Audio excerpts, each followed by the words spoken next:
long. Touchdown, Detroit Lions. Hand off Berry, skirts to the left side, breaks the tackle, and he will take it in. Touchdown! Touchdown, Detroit Lions. That's what I'm talking about. It is caught. Touchdown, Detroit Lions. Amon-Ra St. Brown.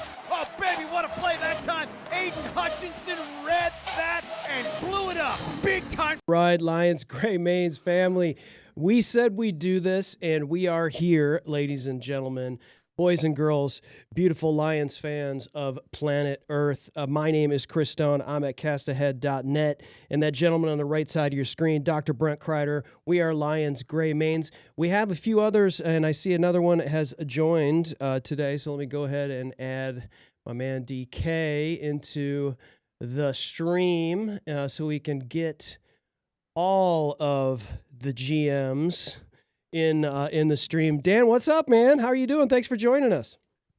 What's going on, guys? Still getting over being a little bit ill. Started Tuesday on this. Guys probably saw me coughing a little bit on Tuesday, and still trying to shake it, but it's getting better. Excellent. Sorry to hear that. Excellent. DBC, welcome to the show, my man. Yeah. Good morning, guys. Morning. I brought the Lions aid shirt today because we're gonna need some aid. Lions aid. We're gonna need a few aids to get past Matthew Stafford, Puka Nacua, and Devontae Adams. I had to say that very slowly. I almost said bad words there and I think that would have been okay with Lions fans if I mispronounced names and said bad words. Ladies and gentlemen, this is Lions Gray Mains. We do a live pregame most games before the game when we have inactives that have been announced.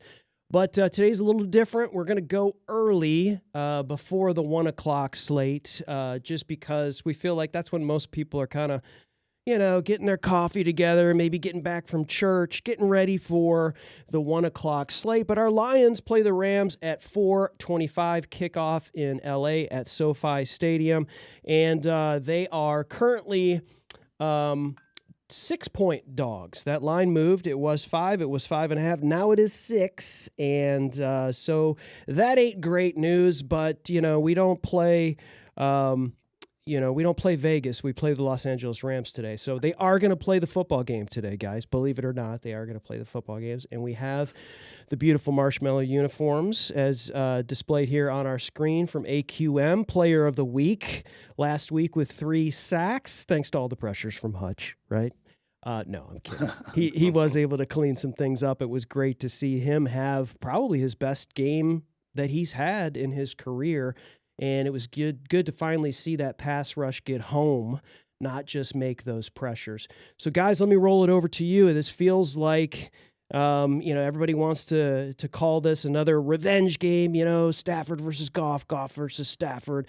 It's 2-1, Goff over Stafford. This one's in L.A. The Rams are a better team this year. But let's start here with Brent. Brent, we could talk about the historicals perspective, like, last year's season opener, right, against the Rams. I think you were there, if I'm not mistaken.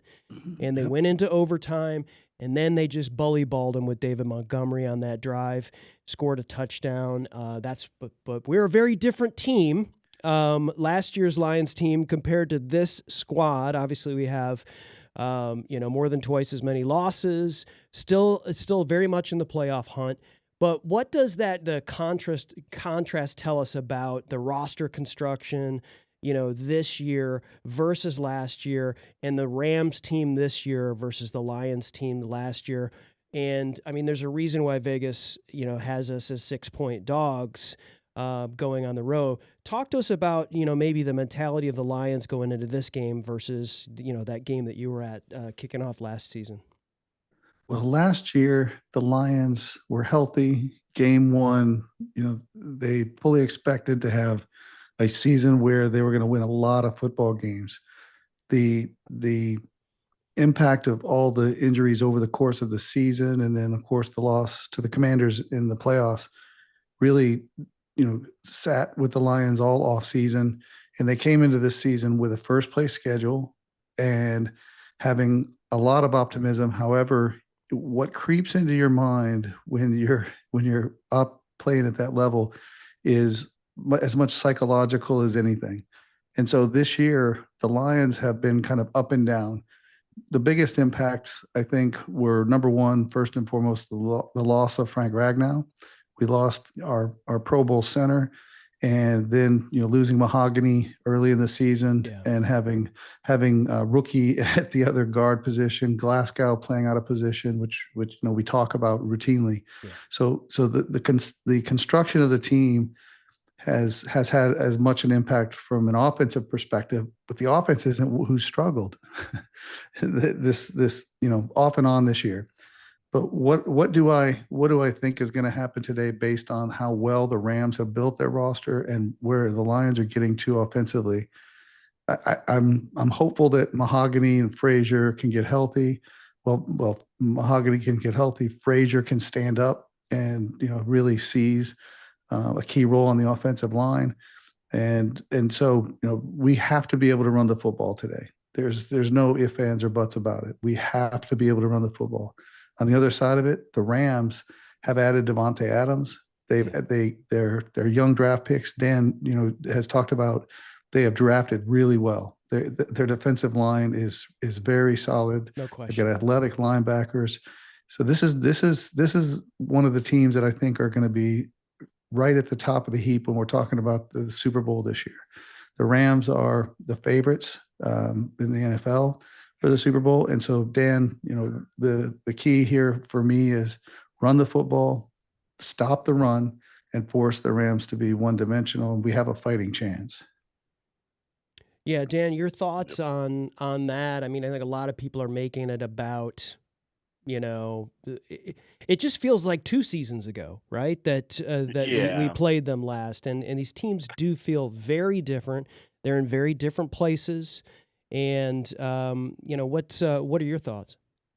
So I think the line moving and where it's at is a direct result of the fact that 2 All-Pro safeties are not playing for the Lions. That's right. You have both Branch and Kirby out.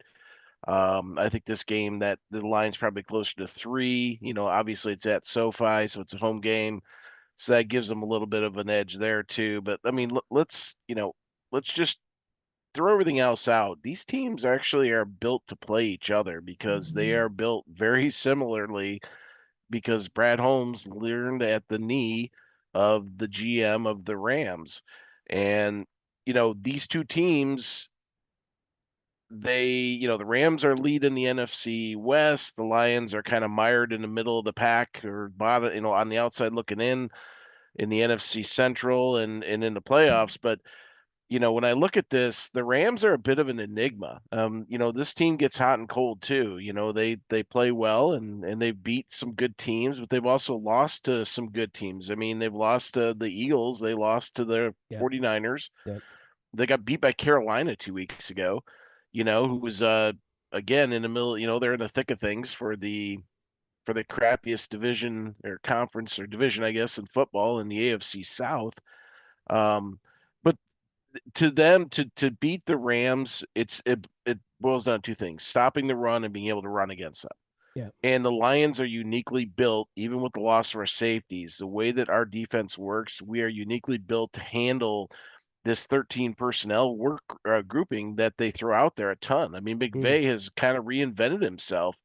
He's always had that one guy in that one wide receiver slot that's going to be constantly getting fed the ball. It was Nakua, it was Coop, or Cup. There's always going to be a guy in that offense that's going to be super, super productive in a wide receiver spot. Their tight ends, they have guys that have been in and out of the roster this year, been injured. I think they're pretty healthy today. Devontae Adams may or may not have a hamstring injury that nags him. He is questionable. He's supposed to play. But the bottom line is, Shep stays in base personnel a lot. Our 3 linebackers against their 13 personnel is actually a favorable matchup to us. Our linebackers are very active players. They're good players. And, this game most likely is going to come down to, again, a shootout. It's going to be, 28-31, something like that. Are the Lions expected to win? I don't think any of us picked them to win this week. We all sat there and looked and said, yeah, we need to be at least 4-1 over the last 5 weeks to get into playoffs, and this is the one loss I think most of us pointed to, because it's, it's on the road, it's against a team, but that's leading their division. But I look at them. I was just kind of doing some analysis this morning. A lot of this stuff the Rams have is kind of I don't want to call it smoke and mirrors because their record is what it is. Sure. But like their rushing totals where they're good, they're putting up 140 plus yards are all against teams that are in the bottom third of the league in rush defense. Yeah. Um, and the teams that are running on them are teams like the Ravens put up 179 yards. Carolina 2 weeks ago put up 164. 135 from Seattle, 123 from Tampa, 114 from Houston. So they can be run on, and our defense, our rushing attack is very good at attacking where they are a little bit weak, which is on the boundary. You get Gibbs out there, and plus throwing the ball, outside of Christian McCaffrey, and frankly, I think Gibbs is at least equated to Christian McCaffrey, but he is the air replacement to Christian McCaffrey as the best do-it-all running back in the NFL, at least a healthy McCaffrey. That's a great point, and Brent had brought up Frazier, and I think we all were a little bit, biting our fingernails, with Awosika out and moving Tristan Colon over and potentially seeing Frazier. Outside of the, he got a little jumpy, being in his first real game and jumped off sides. The dude's a road grader, and I feel like he's very versatile. We saw him out front a lot, a number of times. We saw him moving moving some people, moving a very good defensive line in the Dallas Cowboys, and Rams I would say are somewhat on par to the Cowboys in terms of defense. Maybe not in a ranking, but they certainly have great talent, but can be run on. So I think that's a great point that you both brought up. And I want to touch base. Those folks are in the chat. We see you. We've got some great questions already that we're going to absolutely get to. So Wanda and Alex, as well as Duncan, Stuart here are in the chat, and so we're going to get to your questions. So stick around. We're going to try to stay a little bit on on our outline, on our plan for today, because I think this whole Jared Goff revenge narrative, media loves Goff facing his former team. Of course, we're seeing, you can't help but do this because this was a big trade. This was a huge trade, one of the bigger trades that, in the last 5 years, for sure, because we got a boatload of picks, and those picks turned into Pro Bowl, all pro level guys. In Laporta, obviously you mentioned Gibbs, Dan, he was a part of that trade. All of those picks ended up turning into a lot of these starters, some healthy, some not, that are playing today. But if you look at the stat comparison, this is since the trade. Now, the big stat that's not on this graphic is the number of Super Bowl wins, which is obviously the most important stat. And you got to give credit to the Rams. They pushed all their chips to the center of the table, and Stafford led them to a Super Bowl. So you have to give them flowers there. But they gave up a treasure trove of picks, and somehow it didn't seem to affect them long term, which we all thought, like, they gave McVay and this team are treating first round picks like they're trick or treat candy on October 31st. But if you look at these stats, and for those that are just listening in the audio podcast, 20,000 passing yards versus 18,000. I would not have guessed that because Stafford is just this is a guy that chucks the ball so much. But, Goff has outgained him in yardage, has 11 more touchdowns historically than Stafford, has 4 less interceptions, and has a higher completion percentage. I mean, it's fairly close. But again, the big stat here is Super Bowl wins. And obviously, he's one of 53 players. Goff is one of 53 players. It takes a whole team. It takes a great coaching staff to do that. So let's talk about, the media loves to talk about Goff facing his former team. Well, let's cut through the noise. Let's talk about what the data actually says and what today is really about. Guys, do you feel like this is Stafford versus Goff, or do you feel like this is Lions run game versus Rams D, or this is really, can we kind of strip that out and kind of talk about, Brent, what are your thoughts here? Well, it's they're forever going to be linked. The trade, Stafford for Goff.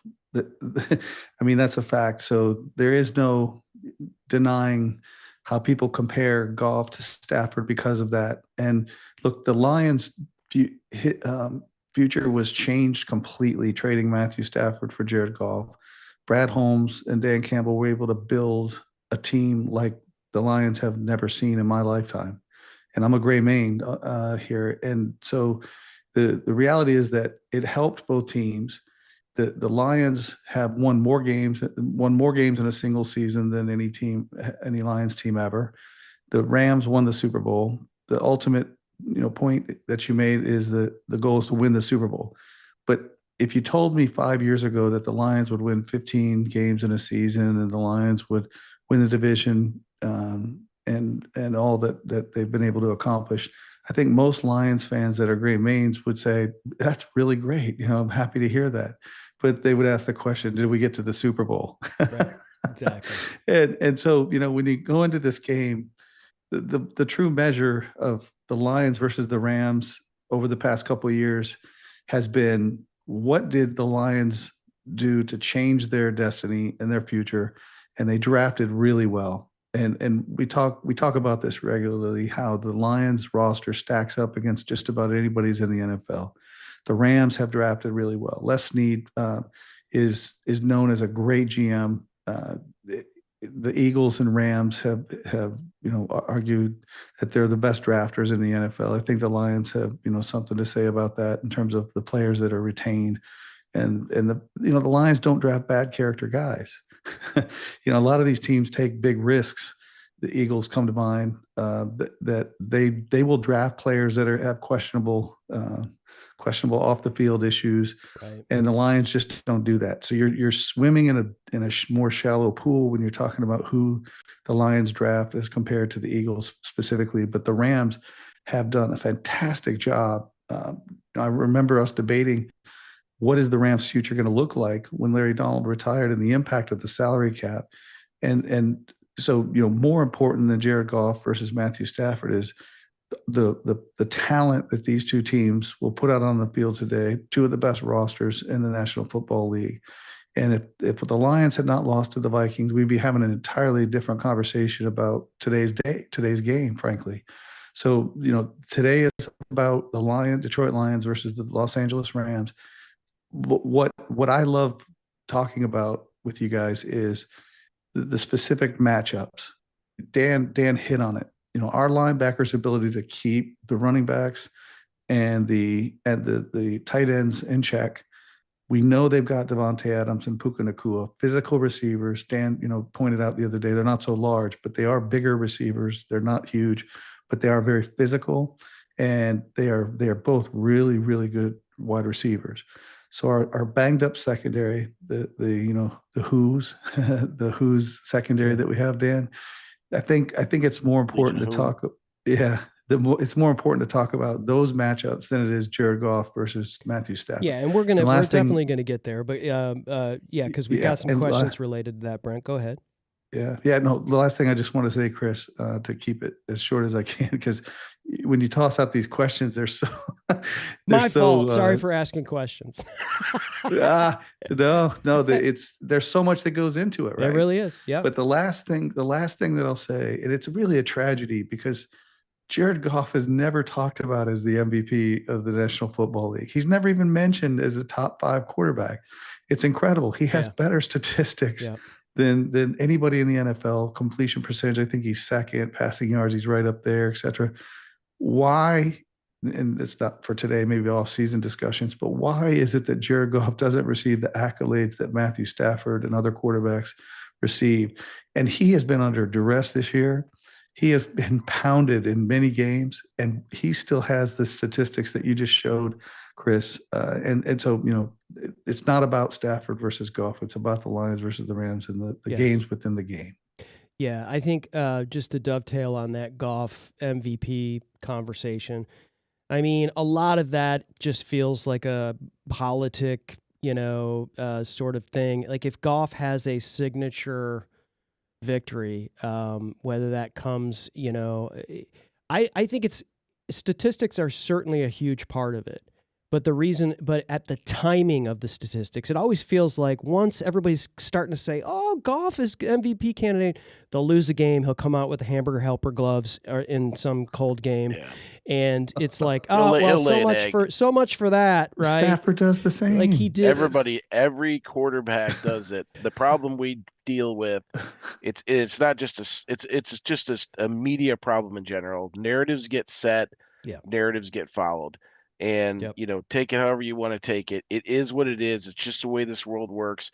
This information in this world is driven by clicks, by dollars, and by who makes everything go. Like, if a company, not to get into college football, but if one company that controls the entire postseason has a vested interest in one conference over other conferences, they're gonna prop up their conference. Are we getting into Big Ten SEC conversation? No, this is just a general. just a But the point is that everything's driven by a narrative somewhere. Absolutely. And people, you make up your own mind. Don't listen to anybody else. Don't listen to us. We're just a bunch of geezers just spouting off about our opinions. Don't listen to these a-holes. They're getting paid to do the same thing. Some of them say some of the most ridiculous, non-logic filled items, but they just say it because it gets clicks. It drives traffic. So, but the bottom line is that Goff is a very good player. He's going to be an elite one. If he wins the Super Bowl, he will probably be in a long-term conversation for potentially getting into the Hall of Fame. Sure. Just like Stafford. Stafford's he's a lock for the Hall of Fame. He won the Super Bowl. I guarantee you he will get in the Hall of Fame. Agree. But you look at Eli Manning. That dude gets shit on more than any other quarterback that's won 2 Super Bowls than anyone else. They hate him. For Eli Manning, he's like, it's the team won the Super Bowls, not Eli, because his stats in the Super Bowls weren't great, even though I think he may have won MVP in one of them. But he's just a guy that just does not get the respect. Now, of course, following in the footsteps of his brother, that doesn't help. But there's just certain quarterbacks that just don't get the respect. Now, if Dak was doing the same thing, he'd have half the people would say he's a Hall of Famer. The other half would be just trying to tear him down. That's just the way it is. Sports and people in the mainstream that have voices, there's always people on both sides, and there's active wins for it and active wins against it. Those are great points, Dan. And I mean, whether we like it or not, we root for a team that has had streaks of historically bad seasons. And, in the midst of Matthew Stafford putting up just absolute gaudy numbers, no one was talking about him for MVP. A lot of it has to do with your team and leading a team to the big dance. And I think it's going to take that for Goff. It's probably going to take a Super Bowl win and him looking great doing it before people go, you know what? I'm going to start to forgive him for a couple of bad games. Look at Josh Allen for the Bills this year. People still think he's one of, and I can't disagree. He's one of the best quarterbacks in the league for sure. He certainly is a weapon, but he's not having a great season. You look at Lamar Jackson. Obviously he's playing injured, right? So there's that to consider. But he's playing, and so that's the deal, guys. Let's do this because we're gonna, this is about Lions Rams, and one of the bigger storylines in this game. Our chat is all over it today, man. We got some of the smartest Lions fans in the world here in our chat, including Wanda. Thank you for this. I'm gonna read some of these questions because a lot of them relate to the secondary. So we're gonna be talking. Obviously today we're without Kirby Joseph, 8th straight week.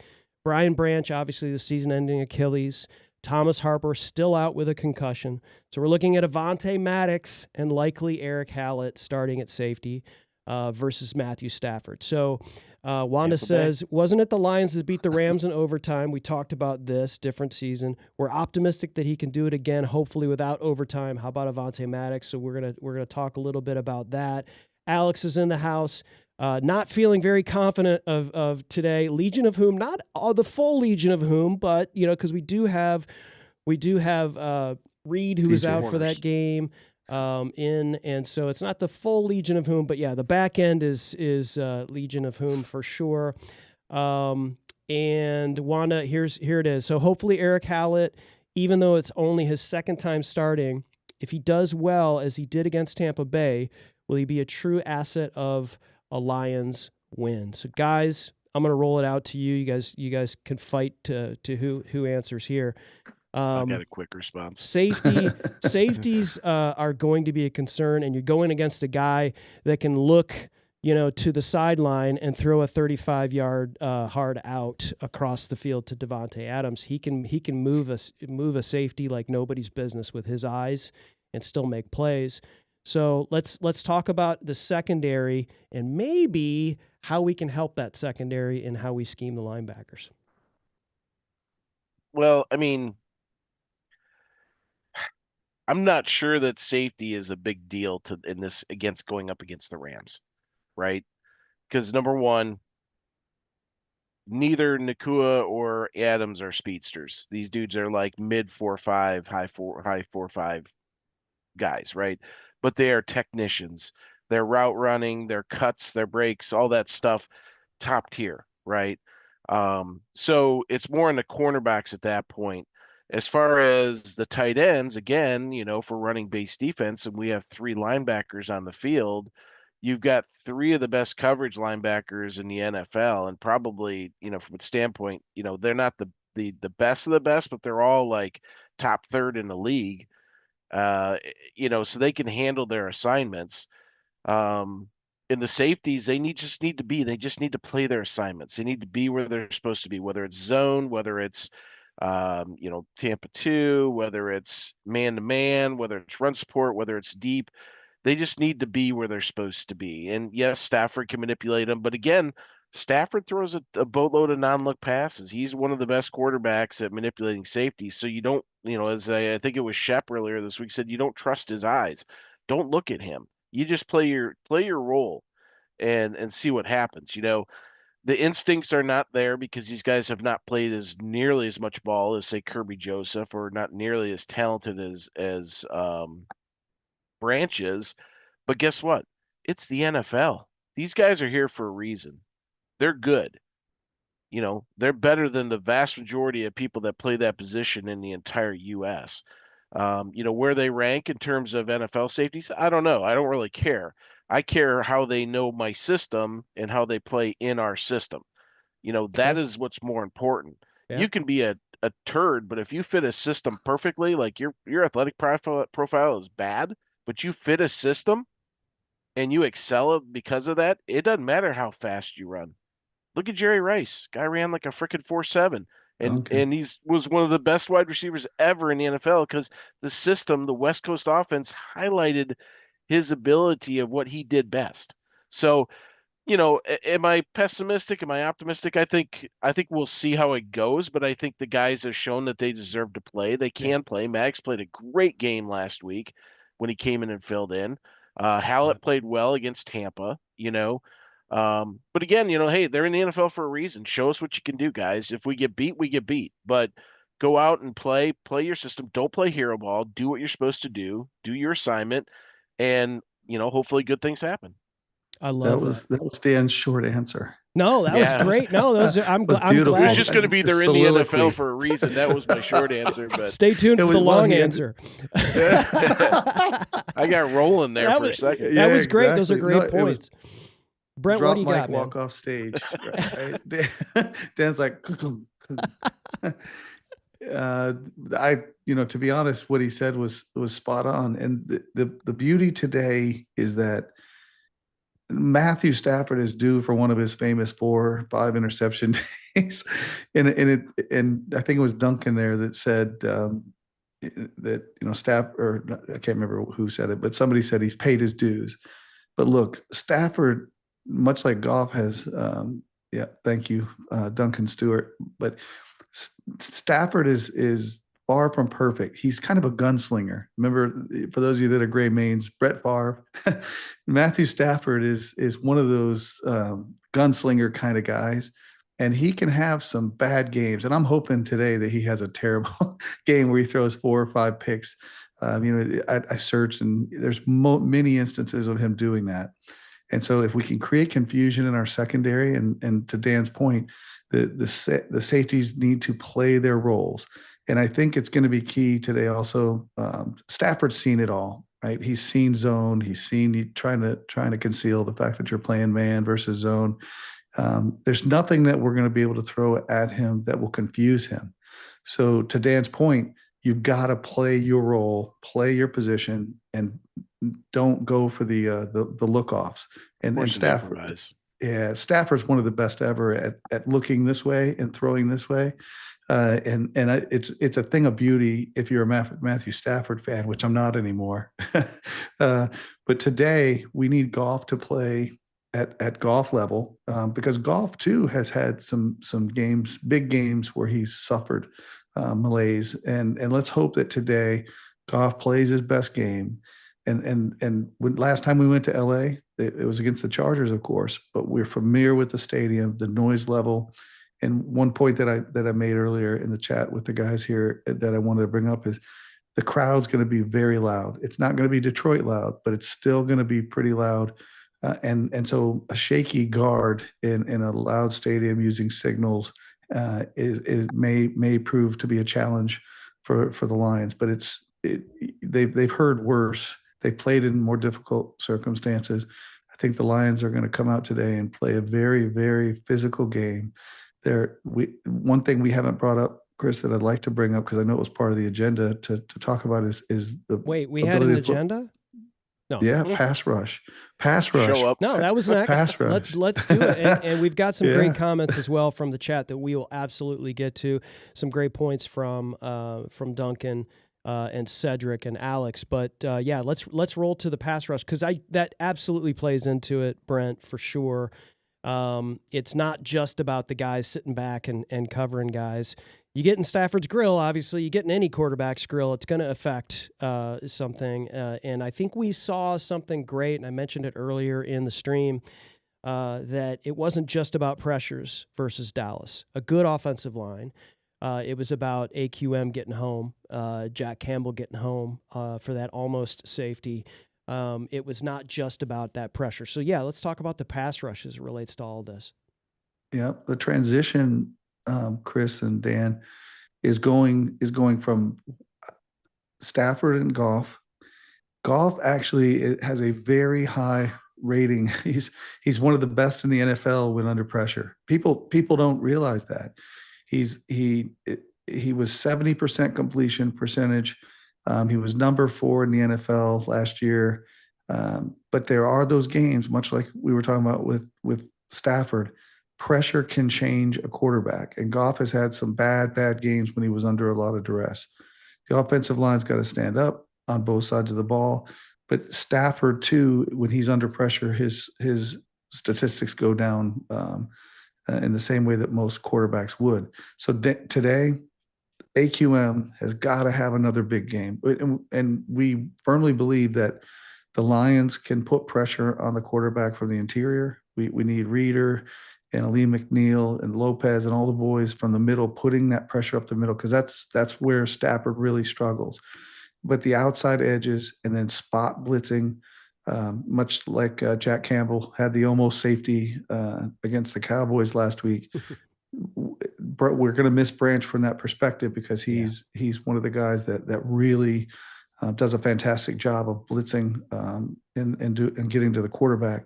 So today, it's all about getting up in Stafford's feet, getting the offensive line pushed back into his feet, getting pressure off the edge, and being able to create a situation where the defense can get a couple picks. I see it as the key to the game today, is to be able to make sure that Stafford doesn't get comfortable. If you can shut down the run, make Stafford uncomfortable, getting pressure on him, and have the secondary play their roles, guys, this is a winnable game. Just like any other game that the Lions play. I fully expect this to be a close game. Dan's hit it right on. Yeah. 3 points versus 6 points. I see this in a home field advantage is typically 3 points money line, right? If you're a home team, you typically start at 3 and you go up and down from there. And I see this as a game that could go either way, based upon how well the quarterbacks are able to get protection and stand up in the pocket. I love the breakdown, guys. And here's something that the chat has brought up that I honestly hadn't really thought about. I mean, we look at strength of schedule, and we look at, okay, we mostly talk about the Bears and how the Bears have that record and why they have that record. And then we look at them like losing to the Packers and sort of like, how good is this team versus what their record is? And we look at the Rams. Rams obviously have a great record. They're considered one of the best teams in the NFL. But there's this interesting question that I thought came here from Cedric. Who's the best quarterback that Stafford has beat this year? Now, it's not like Stafford lines up against teams directly. Stafford doesn't line up directly against a particular quarterback, but the quarterback on the other side absolutely plays into, how whether or not your team, was good enough to win. And I think this is an interesting discussion. And Alex says Darnold, Baker Mayfield, Daniel Jones, and C.J. Stroud. So if we look at their schedule, and this is Dan, I'd love for you to chime in on this because you love this kind of shit. So let's talk about this. So 14-9 versus the Texans. This was a concussionless C.J. Stroud. Obviously, the Texans, different team than they are now, but that was a very close game against Stroud. And then the 33-19 against Ward and the Titans. They lost versus the Eagles early in the year. A healthy Eagles team. A healthy Eagles team, right? They to the point that Alex had. They beat Daniel Jones and the Colts, which we all didn't think at that point that the Colts were what they were. Now they're completely different. They have a grandfather starting a quarterback today, so they're a completely different team than they are now. So that's an interesting thing to talk about. They lost versus the 49ers. This is a game that Dan has brought up. They lost at home versus the 49ers. To Mac Jones. Against Mac Jones. And they did beat the Ravens, which we also did. Fairly handily, and I'm not sure exactly what happened in that game. That was without there was no Lamar there, though. There we go. So now we're having this conversation. Cooper Rush, Tyler Huntley. Yeah, because Huntley started, they knocked him out of the game, and Rush came in to finish it up, or something like that. But I think I'm pretty sure that's the order it happened in. Yeah, they beat the Niners handily. Now, was this Mac Jones was still at the? You missed a few in there. The Jaguars. There's the Jaguars, right? They smoked the Jaguars. A good Jaguars team. Which I think that's the point where what's his face went down. Hunter. I think Hunter went out right around that time frame. Travis Hunter. Okay. They lost him. He was basically their number one wide receiver, which is pathetic. Who knows who was playing quarterback for the Saints at that point? I think there's at least 3 guys, right? So if I'm looking at this. Show. Schaff. I think that's. I still can't. I Schaff, can't look at whatever. that guy's name and pronounce it right. He sucked. It was mediocre. Then the Rams. 1 touchdown, 1 interception, 1 sack, 81.2. A month ago, the Rams over the Seahawks. Now that you got to. Seahawks are a decent team, but we're talking about the quarterback here, right? And then they beat Baker and the Bucks. And then it looks like they lost, obviously, to. No, the Bucks were missing everybody. They only had at wide receiver. It was kind of like our game, right? Because remember we had not. Who's their good wide receiver that got concussion against us? He was out that game. Oh, Mike Evans. Mike Evans. Evans did not play. They knocked Mayfield out of the game, and Teddy finished it. Got it. So they basically had Ibuka, and that was it. Godwin played, but I think it might have been his first game back finally after that hamstring. He was very they just must have had. They didn't really get us. They only sacked them 4 times, Mayfield and Bridgewater, but there was a grand total of like 102 yards of passing. It was awful. So this narrative here is very interesting when we look at, how does Jared Goff compare to these quarterbacks? It feels like they haven't kind of played. I mean, certainly but you can't argue that Goff is absolutely a better quarterback than Sam Darnold. A lot of these. Brissett started last week for the Cardinals, right? Yeah, but it's also the receivers and running backs that we have, Chris. Yeah. I mean, no team stacks up with JMO has been just incredible. What we wanted him to be. And so I think the talent that the Lions have also presents another level of difficulty for the Rams. And that's a great point that the listeners brought up. Yeah. And go ahead, Dan. But I think what I want to say is that this means we're going to have to score a lot of points, right? So we got to make sure Goff's going to have that game. Here's the thing, having our tight ends a little bit banged up, right, or a lot banged up, they're going to be using linemen, and the Rams aren't going to be changing their defensive personnel. When we bring in 2 linemen as our backup tight ends, as our blocking tight ends, we have a massive, they'll have a quickness, on us, but we have guys that can just get on guys and just road grade them, right? And you're going to see that getting to the boundary where it's not going to be Zylstra playing the blocking tight end. It's going to be Skipper. It's going to be Nice, whoever out there, coming in as the tight ends and blocking. So I think, we'll see how it goes, but I just feel like this is a matchup for the Rams that, both sides of the ball, our defense and our offense against the Rams, we tend to have matchups there that I don't think they've seen before with the personnel we're going to use. And some of it's out of necessity, unfortunately. Yeah, I think you're going to see 10 personnel type. If you look at what the Rams do, and if the Lions want to create advantages, you bring in 3 and 4 receivers today, spread the field, create lanes for Gibbs and Monty to be able to run the football.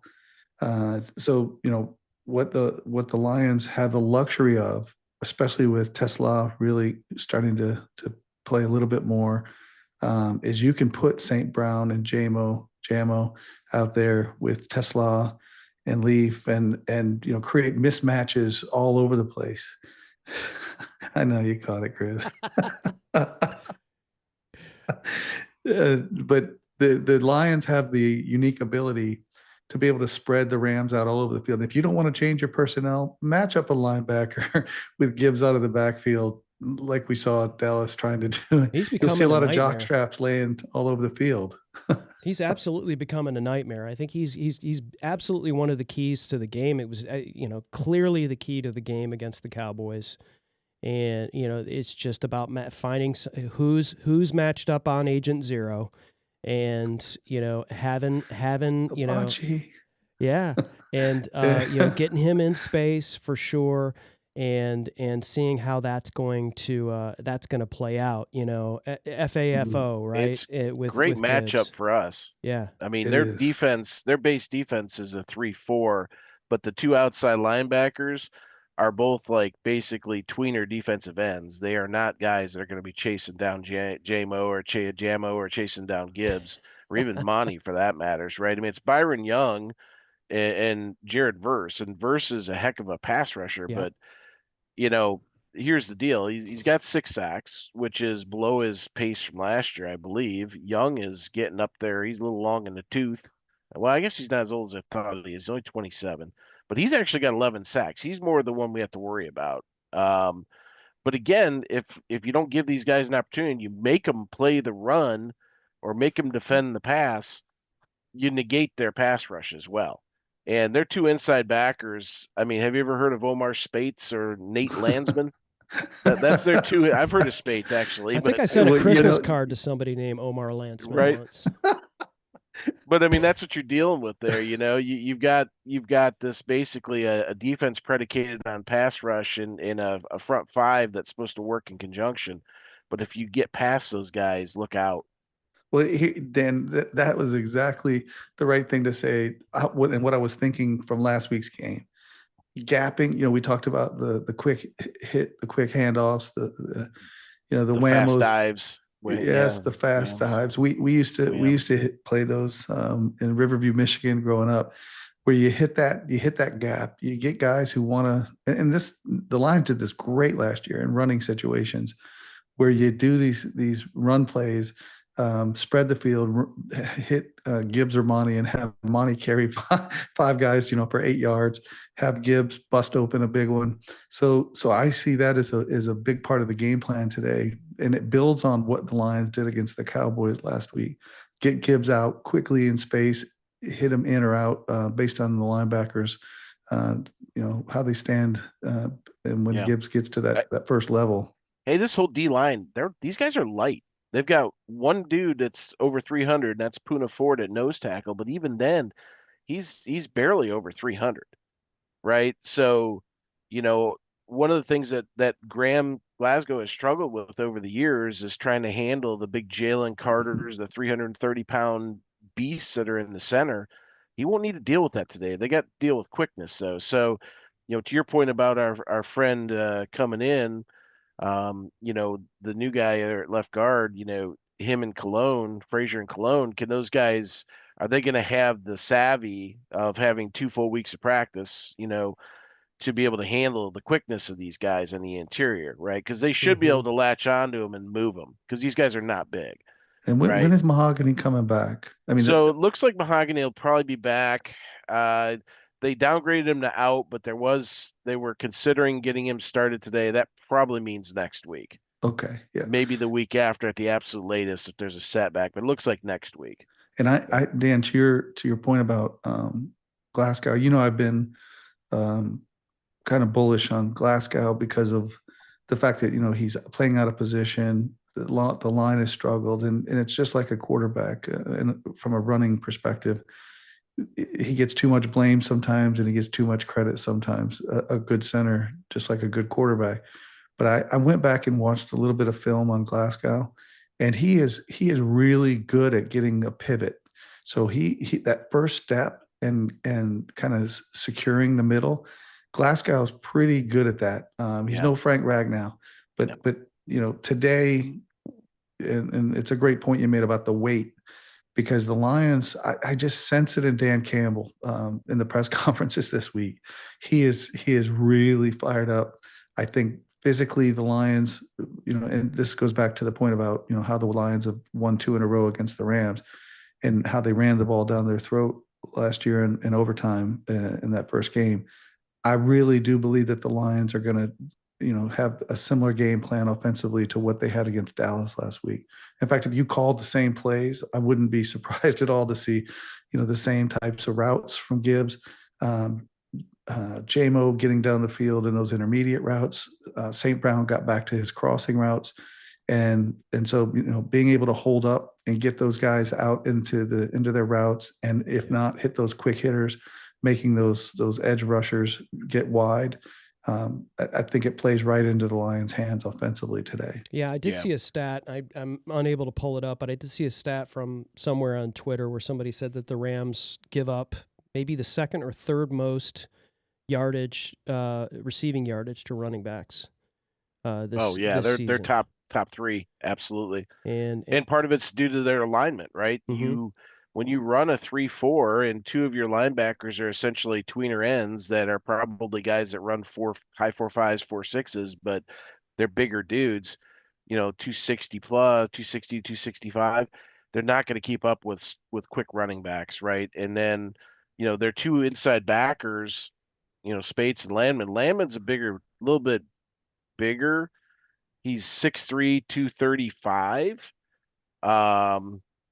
But he seems to be a tackler. He doesn't have a boatload. He's got 52 solos, 1.5 sacks. He seems to be a decent. Reminds me of either Stephen Tulloch that we used to have. Stephen Tulloch, I liked him. Yeah, he kind of reminds me, like, stat wise, kind of like his type of performance. A guy that's like just consistently around the ball and makes plays, but he's not like a game wrecker. You know what I mean? And then Spates, he's short, 6'1", 234, so they're both around 235, but I don't have their speed on them. But neither one of them look like they're just like game wreckers. They just look like they're just, they make tackles, right? And it doesn't, obviously you don't know what they're down, where they're tackling, Matt. Is it at the line of scrimmage? Is it 4 yards downfield, whatnot? But So I think that's an advantage to us, from physicality standpoint. We should, in theory, be able to move these guys. And then, circling back real quick, I didn't get a chance to talk about it, but our pass rush, there's a weak link on the Rams line, and it's right at the center, right? So their center, his name is Cooper Spencer, I think is what his name is. Let me double check that. It is Coleman Shelton. Close enough. Cooper Spencer, Coleman Shelton. Yeah. So this crew, tying in our crew here. Yeah. This number one penalty for these guys is offensive holding. They've called 31 offensive holding followed by 27 false starts. So they're on the line of scrimmage. Illegal shift, that's a top 5 for this crew. Well, you're saying the official crew calls those, is what you're saying. This official team, so this crew, which is Allen X crew, they're below average on they don't call a ton of penalties, right? They are bottom 3 on almost every category for calling penalties. But what they do call when they call them is, number 1, they call offensive holding, then they call false start, then DPI, then illegal contact, then illegal shift. Well, when you start matching us up, looking at the tail of the tape for the penalties, the Rams, they are number 1 in the NFL in penalties called against them. They are the cleanest team, and I'm using that figuratively because we know how some of these crews call penalties. But they're the cleanest teams. It's in the chat there, Chris, in terms of penalties called. But when they get called, their number 1 penalty called is offensive holding.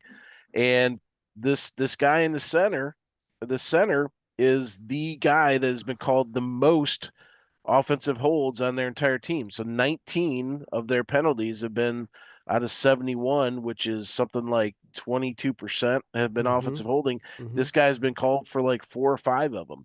So guess who lines up over him? It's going to be a McNeil. It's going to be Reeder. It's going to be Williams.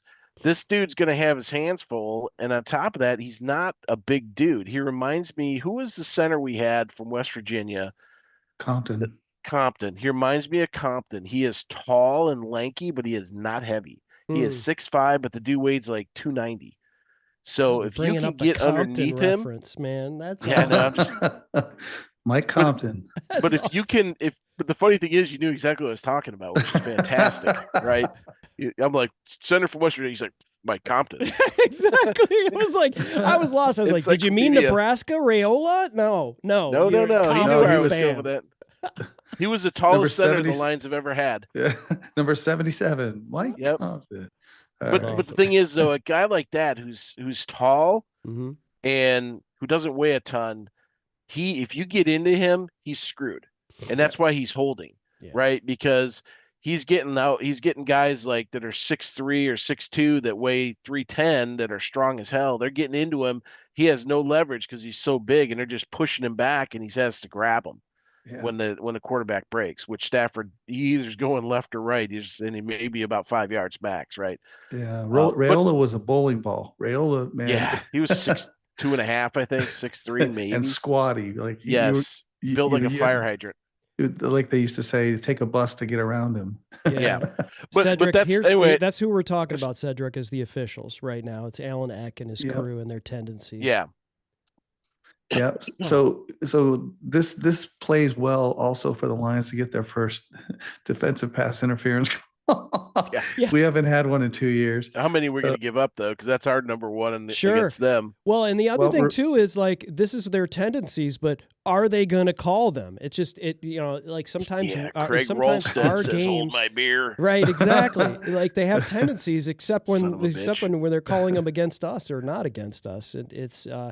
It's just maddening, but listen, if we have to beat the Rams and the officials today, we're in for a long late afternoon and evening, for sure, because this is a team that, quite frankly, is one of the best in the NFC, for sure. But we've got to win games like this to feel like we can go somewhere in the postseason, guys. And I think as we roll through this thing, I want to put this out to the chat. Put your prediction for the game. in the chat. We want to talk about your prediction. Wanda's way ahead of everyone as usual because Wanda, our super fan Wanda Rich says you want to talk. Brent, I thought you were the chief intelligence officer of Lions Optimism. Wanda has such a great feeling. She thinks that somehow the Rams offense is only going to put up 3 field goals or maybe a touchdown and a safety. She's got the Lions winning 27-9.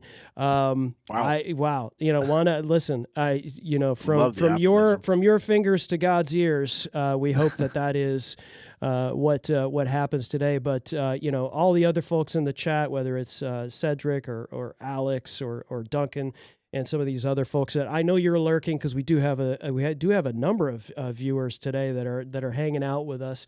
Let us know your prediction on the game. But guys, I want to talk about, we've talked about a lot of the tangibles here. We talked a lot about, this is what we do on this show, is we talk a lot about, rankings and how that's going to play into this, and a lot of hard stats. And we don't do hot takes. That's not our deal. That's not what everybody's here tuned in for. But I think what we have to think about from a mentality standpoint, maybe this is more for the fans than it is for the players. And that is, listen, this is a great team that we're playing. And if for whatever reason we end up losing this game, right? It's Vegas thinks it's a 1-score game, so it'll likely be very close. It'll likely be a lot of points. It'll likely, be an exciting game. If we do lose this game, we're not it's not dire. This does not put our season, on the ropes. Had we lost to Dallas, absolutely, this would be like our playoff game. Basically, like from here on out, we're gonna have to do this. So we go from, I think right now we're at 52% or something to make the playoffs. If we lose this game, we go down to maybe just less than 30% is what I'm seeing. I don't have the specifics, but if we win, Chris, go ahead, Brent. No. I was just going to add on to what you just said, and that is that it depends on what the other teams do. But please, sorry for interrupting. Of course, yeah. That's why I'm giving kind of like. Yeah. But we go from, right now, which is anywhere from, depending on how other teams do, 40 to 55% making the playoffs, we go up to the 70s, right? So if we win today, it is, we could actually, lose a game, probably not against the Bears. We're playing the Bears, we're playing the Vikings. We need a good division record. We have to turn that division record around. So the Vikings and Bears games feels like must wins for us from a division record standpoint. We want to be able to stave off the Bears as they're hopefully losing, and I guess we got to hope that the Packers win the division if it's not us. But I feel like, listen, if we go into this game and we actually end up on the wrong side of the score for whatever reason, it's okay. It's not over. It's not SOL. It's not we're cooked. It's not any of that stuff. Crossing fingers, throwing salt over my shoulder, or whatever the thing is. We don't have any more injuries, to Pro Bowl players. Guys, what are your thoughts on, win or lose today?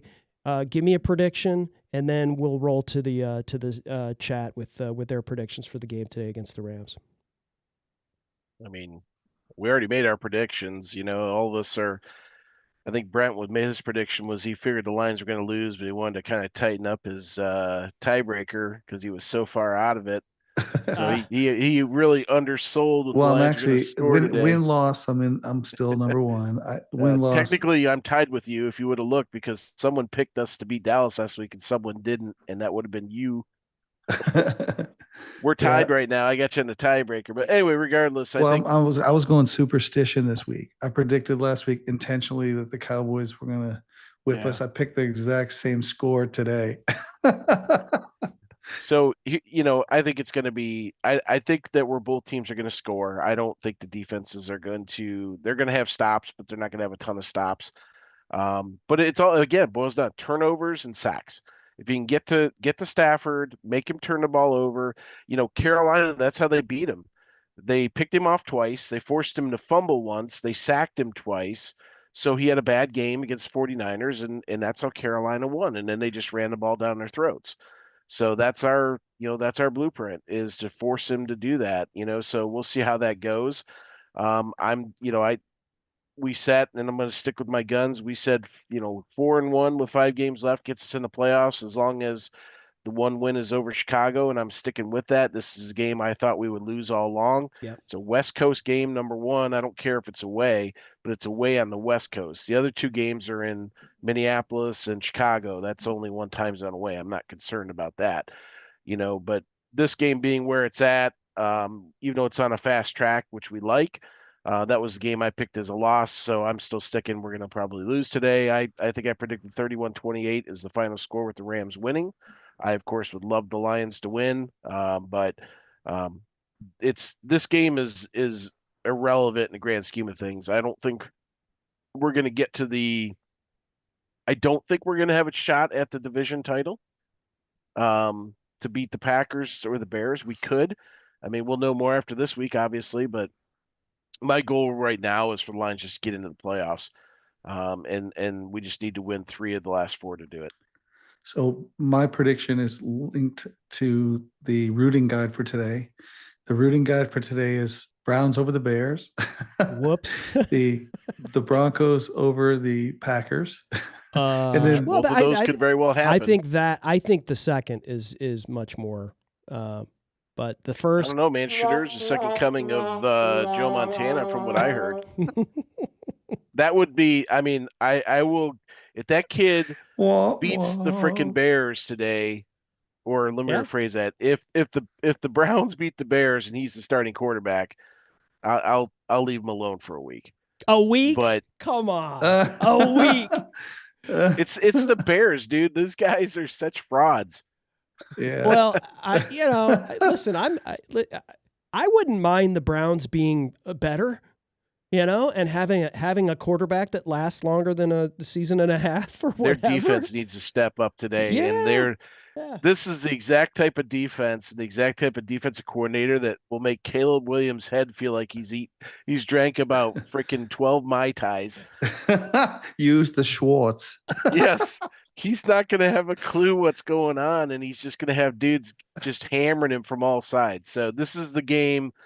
I think he struggles against these guys, and if he reverts back to bad Caleb that rolls to his left and just chucks it down the field up for grabs, the Browns defense could score today and win the game for them. So I'm all for it. Go Brownies. All right, Brett, yes. the rest but of your the rooting Broncos guide. and Green Bay, same thing. Yeah. Yeah. The rest of the rooting guide is not likely to happen. I think the Bears, I agree with Dan. The Bears are a bit of a fraud. Aren't we rooting for Grandpa Rivers today?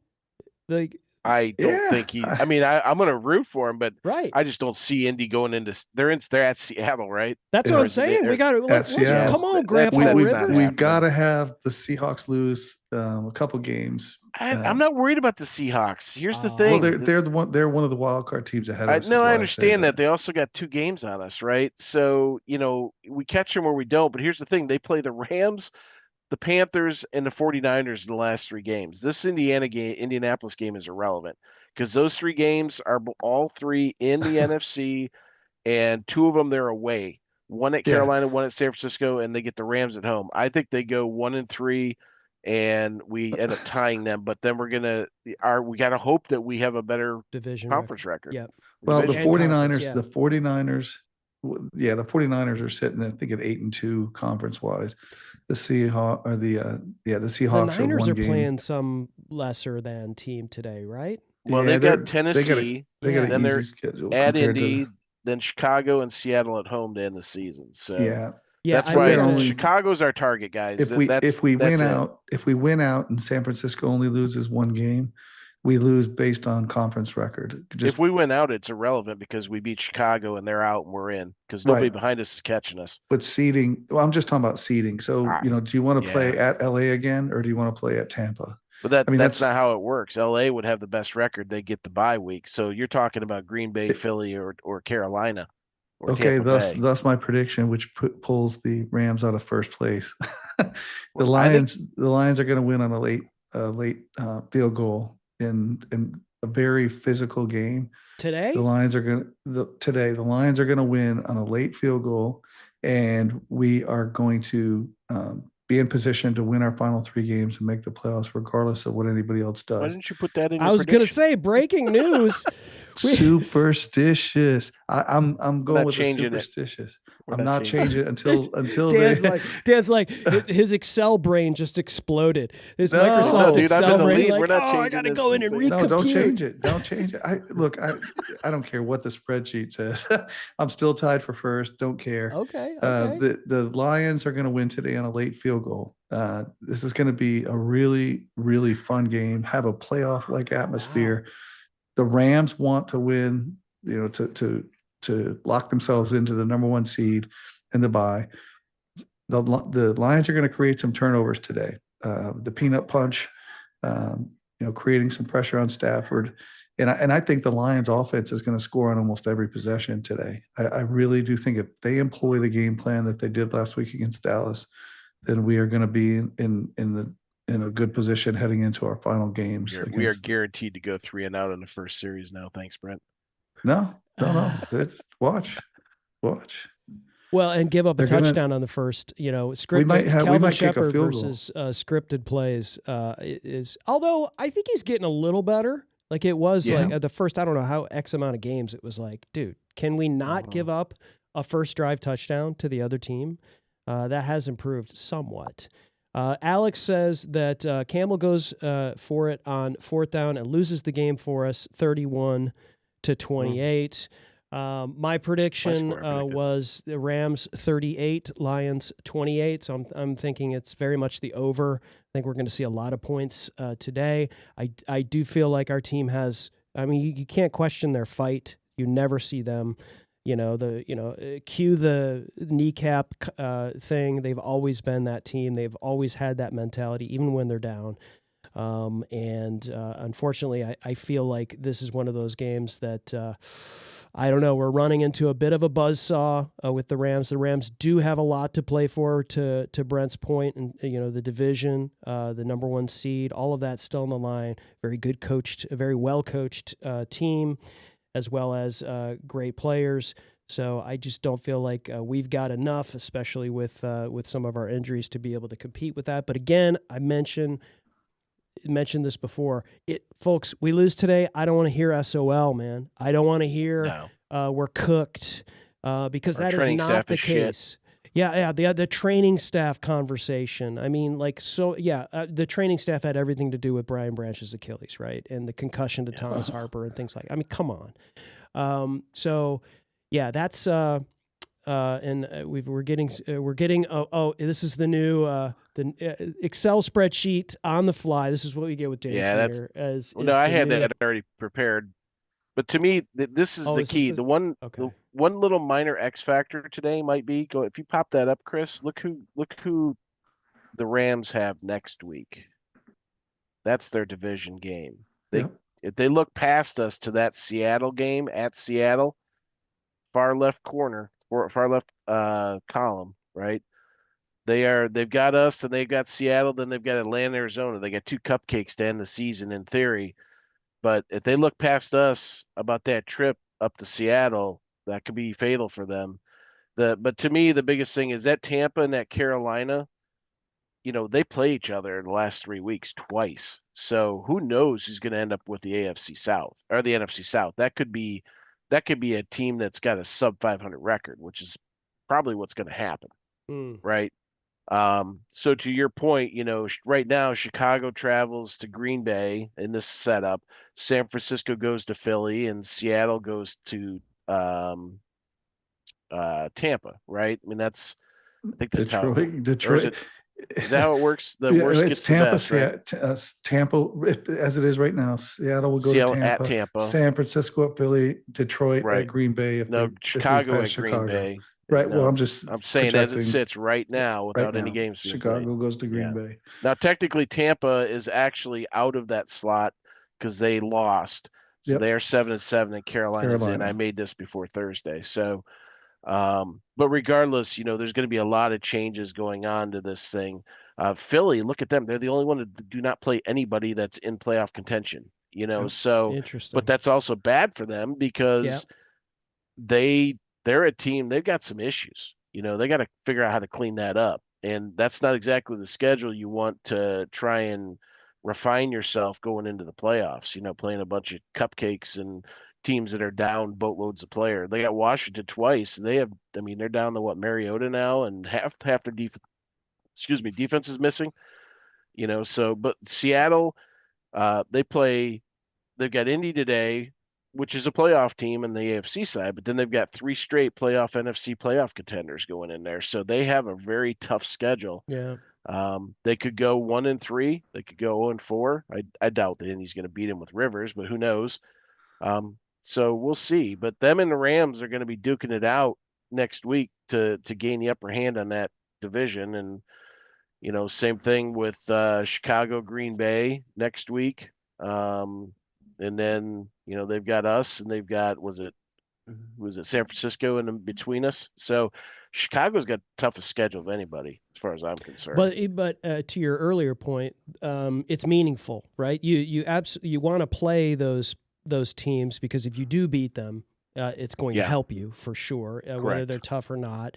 I do, that plays against Philly. To your point, it just pretty feels, much got the division locked up already. It feels like every week we're going to be rooting for one team, and then the next week rooting against them, right? Because it's sort of like obviously we want to make it in, so we're going to be rooting for Seattle one week, but the Niners the next week, or the Rams on another week, because of what eventually happens today and Monday night. This thing's gonna kind of flip on itself, and so this may be something, Dan, we look at every week and kind of see. Yeah, we can. Yeah, how this plays into us. What our rooting guide, at least for the week. A week ahead, and potentially how that plays out for us, because I think that's gonna. And I look at Minnesota. I mean, this is I hate to look ahead too much because it feels like bad luck. But if I look here at Minnesota, they're playing Dallas today. Then they go at the Giants, who are clearly out of it, right? And then they play us. You want them do we want them out of the picture completely when we play them, right? I mean, I want them to. Looking towards the future when they play us with nothing to play for. Exactly. So maybe they put McCarthy on ice and bring in Brosmer, who set the record for the lowest quarterback rating ever, or whatever it is. So it's almost like today we're sort of rooting for the Cowboys, even though right now. Well, we have a head-to-head advantage on them plus the record, right? So right now they're game and a half behind us, or 2.5 games behind us. It might as well be 3.5 because of the head-to-head. And they don't have meaningful football after this game, right? They're playing the Chargers, they're playing at the Commanders, who are out of it, and at the Giants, who are out of it. Vikings are virtually eliminated with the loss today. They have a less than 1% chance of still being in the playoffs. Assuming it's just a straight loss and everything else falls their way, they are basically done at the loss to the Cowboys. Yeah. And I put a rooting guide here for the rest of the season in the chat, Chris, highlighted in blue with the Honolulu blue with the games that we'll have a rooting interest that we can track over the course of the last 3 weeks after this week. So that the best thing that can happen today, win and get a couple games that go our way, meaning either the Bears or the 49ers or the Packers games. But these blue games here are the ones that have a direct impact on those conference standings, their conference records, and the division records. So, these are the ones that we'll want to be watching very closely that directly affect us. Next week, there's my guy just in blue. Look at next week though. Look at next week. Chicago, Green Bay, Seattle Rams, Tampa, Carolina. I mean, those are the ones that are going to shift the records, as Dan was just alluding to, over the course of the rest of the season. Yeah, and that's going to tell us a lot, because you have with Seattle, LA, Chicago, Green Bay, those are 2 direct division, and Tampa, Carolina. Those 3 games alone are about who's going to have the upper hand on the division for the last 2 weeks of the season, right? So it's a very meaningful week. Yeah, Seattle plays the Panthers. San Francisco plays Chicago the next week. San Francisco and Chicago is a big one. And what shakes out over the next 2 weeks is going to determine who we're going to be rooting for in those last few weeks. I think Chicago's screwed, honestly. They have to go to, let me see where they at here. Right here. Cleveland, Cleveland, Green Bay, they got at Cleveland, San Fran, Detroit. Cleveland at home, Green Bay at home, then at San Francisco, then Detroit at home. So that San Francisco and Green Bay back to back. That's going to, so let's just assume they win today because Cleveland's Cleveland, right? They come in if they split those two games and win today, that gives them a 2-1 going into that Lions game. That, assuming we lose, then win against Pittsburgh and win against Minnesota, that again, it sets it up for all the marbles, right? Because the tiebreaker comes into play, and we've already beat them once, so you beat them twice, and it's irrelevant. Game over. They're out. We're in. And interestingly, I know we talked about Green Bay having a distinct advantage because of the 2 wins, but look at their schedule: at Denver, at Chicago. The Ravens are going to be playing for the division, and at Minnesota, which is never easy for Green Bay. Green Bay, Minnesota, they always play really close games no matter who's favored. Well, the problem with Green Bay is that freaking tie with Dallas, whereas it keeps Dallas off of our heels pretty much without a doubt. That hinders us because we have to win a full game in the standings more than what they have. So if they're 9-3 and 1, we have to be 10.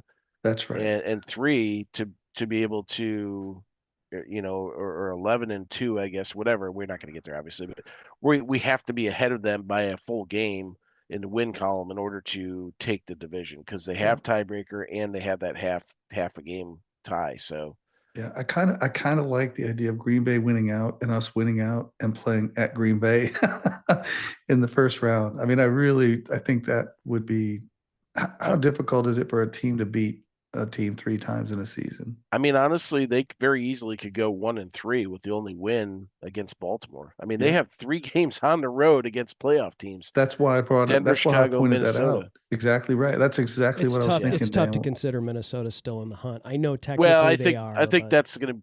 I agree, and I think those last 2 games for them are going to basically be cupcakes. But they got to stay vigilant. You can't go into those games thinking you're going to just hammer those 2 teams, because they can sneak up. I mean, last week McCarthy throws for 3 touchdowns, and I mean, again, it was the Titans, but they showed that they actually can play some competent football, and he was completing passes he's supposed to complete. So if they could do that against, a Minnesota, against a team like Green Bay or Dallas today or whatever, they could upset some teams, including us again. Alex has got a point here, although I will push back a little bit, Alex, on this. Alex says, we've done this to ourselves. It's never fun hoping someone else loses. It's out of our hands. I do agree. Like when you get into the end here and but how many seasons have we done this to where it was out of our hands? Last season, we had to win our last game to get a number 1 seed. You're always kind of hoping another team loses. And in the case we were hoping the Vikings lose, and we were playing them, so everything was sort of in our hands. If we win out, then we're in, right? So that's what we're in control of. We control our destiny. We do control our destiny. So I would push back a little bit on that. Again, if you're asking for, and we're talking about scenarios here, what team's going to win, what team's going to lose, these teams are beating up on each other, what that's going to mean for our Lions for sure. And so, yeah, the more if this then that happening, the less chances you have of making the playoffs for sure. And that is frustrating. But God, I keep going back to this, guys, and we'll sort of end on this. We are in our, I can speak for myself, but I'm in my 50s. I think both of you maybe are. We've seen some terrible Lions football for a long period of time. And for us to have a team to where every season we're in it, right? We're not how many seasons, guys, we're at week 15 and we're already 3 weeks into figuring out who we're going to draft and what position we're going to be in April. Are we going to be number 1 or number 8? Yeah, and when we're going to fire our coach and our coordinators and that was the conversation for double-digit years. And so I think we have to we have to remember this team is still very good, and if we win today, now it's a 1-score game. We're not predicting a blowout. Each one of us predicted that we lose, except Brent hedged, and now he's predicting a Lions victory at the end. I drank my Lionade. Yeah, I drank the old Lionade this morning. But this is a great place to be. This is an absolute fantastic place to be, to have a relevant football team, a great football team. And yes, we have injuries, and but man, I just feel like I'm not giving up on this team. And even if we were in the spot that Minnesota was in, you can't completely give up. It wouldn't feel as good if we were 5-8 versus 8-5. But I will say this: I do want to give, Alex is not wrong either. We have done it to ourselves. Sure. Some questionable decisions against Philly, which I think you said, either Chris or Brand, one of you said, this is a totally different conversation if that game goes the other direction. The only two games that we lost where we should have lost were Green Bay 1 and Kansas City. Minnesota game, Philly. All three of those losses we should have won or could have won. We had our chances and we did not execute and win the game. So Alex is not wrong in that regard. But again, to your point, Chris, or maybe it was you, Brent, this team, we come at the start of the year not hoping we make the playoffs and we're going to be good. We're not, like the opening of Major League. We're like, these guys might be good, Yeah. We expect to be in the playoffs, right? I mean, that's what Brad Holmes has elevated this team to, is there is expectation. That's right. You will be in the playoffs, and not we hope that we are good enough at the end to get in the playoffs. That's right. And a team that was the best team in the league last year has come along and suffered the amount of injuries. And again, the quantity of injuries can be overcome. It's when they happen at certain positions that they just start draining your ability to play quality football. Yeah. And that's happened to us this year, but hey, we've overcome it. The Tampa game, should have been a loss, right? Yep. Those guys coming in hot, getting guys back, their strength against our weakness, which is also beat up, we pulled it out. Yeah. So the graphic Chris put up earlier that showed the Lions have played 11 playoff teams, 11 games that were playoff teams from last year. That is a byproduct of success. And the Lions, success gets what? Reward with the toughest schedule absolutely in the NFL. And we've talked about this over the years many times from the other side of the coin, meaning, we're out of the playoffs. We've played a really easy schedule this year. Next year a really hard schedule this year. Then it turns around. We have a really easy schedule the next year and make the playoffs. These Lions are blunt. Yeah, the fonts effect, Fontes effect. Yep. Fonts. But anyway, Cocaine Wayne. Say girls. Cocaine Wayne. But the Lions are absolutely a high quality team. They control their destiny. And Dan had put up a graphic on the show earlier this week where if it was win, 100% playoffs, right? Win, lose, win, etc. So we control our destiny, guys. Mm-hmm. By winning today, we absolutely control our destiny, and it's just a matter of seeding at that point if we continue to win out. Yeah, and I think this is a relative question that we could go on for another 3 hours, Alex. But I think it's, most of us are predicting that the Lions don't pull it out today. We're absolutely hoping that they do. I mean, we're fans first and foremost, so we're hoping, and we will root for the Lions at 4:25 Eastern at SoFi Stadium. Catch the game on Fox. Or Lions Radio with our man Dan Miller. What has to happen if we lose tonight? So in other words, okay, now what do? We get past the emotion of oh crap, Stafford beat us, 42-38 or just whatever. We play hard, we end up losing, so now we've lost that game. We're going to need more help. We touched on this earlier. Our percentage goes down likely below, we're probably around the 30%, maybe below that, 20 plus. I put it in the chat, straight from NFL.com. And so, and then we're starting to, starting to hope that, the Niners lose, the Bears, to Dan's point, are a bigger factor for us in the division. And then we got to win the rest of our games. I mean, there's just we can possibly lose one more if a lot of other teams lose. Like that's to your early point, Alex, where you're not lost. We did do this against ourselves. You guys remember a few years ago when the Lions played the the Packers at the end of the season. It was our last game, and we knew that we were out of the playoffs before the kickoff, and we knew, and we ended up winning. You remember that season? What was the key pivot loss to that season, which put us in that spot, a game that we absolutely won or should have won, that we did against ourselves? Number 70 reports eligible. That was one. No, but that was against a good Dallas team. It was the Panthers. We got housed. They ran over us. I was at that game. 300+ yards. It was 7 degrees at the game. And Campbell, I'll never forget that. Campbell was like gloves. I was wearing gloves. I was not. We did not have this team prepared, and that will never happen again. And like, you always feel like at this point, like, they are not. When's the last time they've been blown out? When is against good teams, against teams that weren't even as good as them? They're a well prepared team, and you're not. Here we are. Yeah, we've lost some games. We can make excuses. We could say Kirby Joseph, and we could talk. Brian Branch. We can talk about all these players that have been out on the offensive line. Terrion Arnold, all of that, but like, none of that does us any good. None of that does us any good.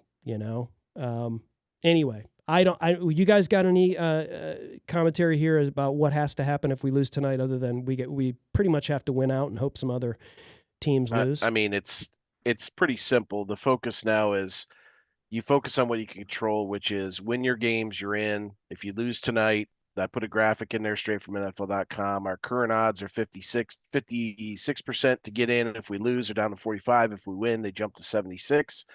But again, I don't care about anything except that Chicago game to end the season, with the expectations we will beat Green Bay and Minnesota. Whether we win or lose tonight, to me, is irrelevant. It's all about beating Chicago to end the season and winning the rest of our games. So, and frankly, Dan, the Bears got a really tough schedule. They go to San Fran. It may not matter. Yeah. I mean, you would hope that, because even if we do play them, worst case scenario is they have a game on us, and we're playing them to, to tie them and then catch it on the tiebreaker, right? But the thing is, with Chicago, they could easily go 0-4, 1-3. If they go 4-0, it's irrelevant to us. They will beat us, but we have to hope that maybe San Francisco falls out at that point, right? Because they've got Chicago, Seattle, but they've got Tennessee and Indianapolis. So yeah, Seattle's got the toughest record to play, Dan. Yeah, they got the Rams at Carolina, at San Francisco, but they also have 2 games on us. So San Francisco would be the next. They only have a game on us there, but regardless, I think we're doing a lot of speculating right now. The landscape's going to change entirely. Week 17, it will be very clear what needs to happen for every team at that point. Who's in, who's out. We will know whether we have a shot or whether we are basically need to pray before kickoff at 1:00 every weekend. So, a lot of football to be played, gents. Speaking of kickoff, it's about time to kick off the 1:00 slate. So we're going to call it, ladies and gentlemen. We're going to take a knee, call victory formation here on Lions, Gray Mains. Absolutely appreciate everybody who joined the show today. Wanda, Duncan, Cedric, and of course, our friend Alex Middleton. Thank you for joining the chat. And those that I didn't mention, I apologize. It's always great to get on, do a pregame, get everybody's prediction. Some of you had the guts to put your prediction in there. Others had the guts to change their prediction during the show. That was insane. But good on you on that one, Brent. But enjoy the 1:00. That's the hope. Yes, enjoy the 1:00 game. Enjoy the game at 4:25 at SoFi Stadium. And as always, gentlemen, what do we say? Go Lions. Bust it outside left. Jameer down to 10. Jameer to the 5. Jameer to the end zone. Touchdown, Detroit Lions. Hand off Barry. Search to the left side. Breaks the tackle. And he will take it in. Touchdown! Touchdown, Detroit Lions.